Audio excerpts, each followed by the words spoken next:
I want to bring to this stage a national hero who decided to raise the Palestinian flag on the land of that council, the Canterbury Bankstown Council, not only to raise that flag as a flag, but a symbol of defying all odds and standing for justice and peace for the Palestinian people, a hero not only to the Muslims but the Palestinians overseas, our beloved brother and mayor Bilal Hayek.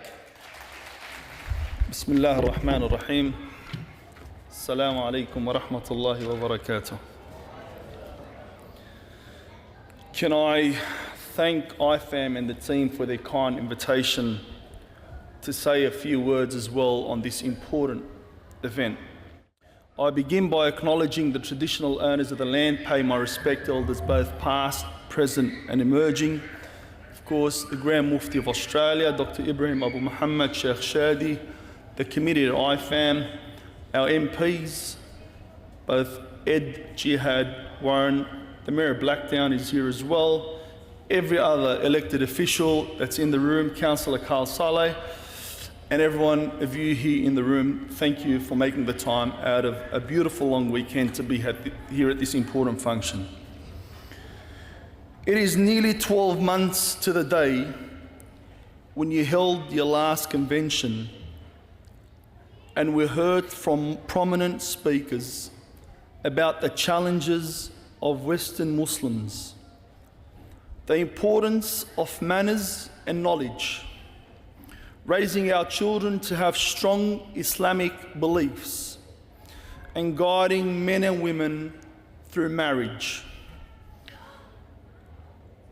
And I did miss the first convention last year because at this time last year I was actually performing Umrah with my family in Mecca.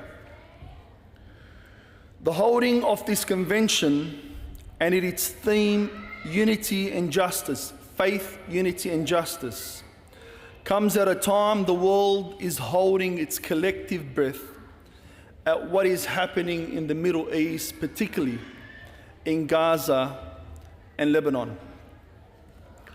Today's theme is so relevant, and all of us as a community must look to our faith, bring the community together, and hope and pray that justice prevails over all else.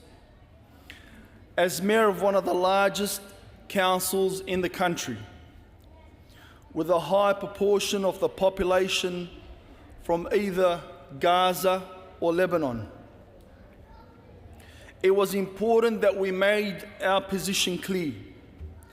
In the face of much criticism, we were proud to be the first council in Australia to raise the Palestinian flag in solidarity of the thousands of people killed.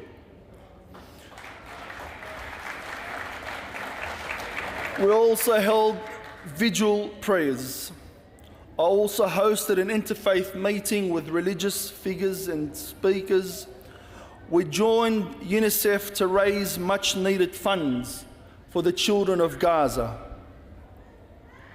And in a symbolic gesture of peace, we called for the planting of 30,000 olive trees across our city. I know how important it is to unite the community, and I know passions are running high. And like many of you, I too have family and loved ones that are surviving day by day and living in fear, enduring low-flying Israeli planes, warplanes and bombings, and uncertain about the future holds for them. Only a few hours ago, I received a message on my phone that my home city in Tripoli and Jihad's home city in Tripoli was also bombed. Let's not shy away from stating what needs to be said. The killing of innocent civilians, men, women and children who have had no say in the events unfolding around them. It is a crime against humanity. With the focus of the conflict now shifting to Lebanon, nobody's talking about the 42,000 innocent Palestinians killed in Gaza or the millions left homeless. What will become and how long would it take for their lives to return to some kind of normality? As the bombing continue, my plea is for calm and pray for those lives lost.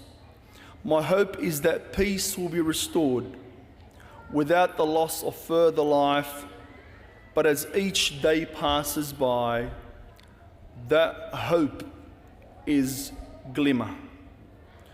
The holding, I also note that this weekend brings together a number of insightful speakers, including religious leaders and scholars, and workshops and plenty of activities to bring the children and broader Islamic community together. I really do hope that you enjoy and participate in the spirit it is intended. Inshallah, when we gather here next year, it will be much happier times and circumstances, and that peace and the rule of law is restored and the pain and suffering of the innocent has ended. Salamun salamun li Ghazza al-Izzah.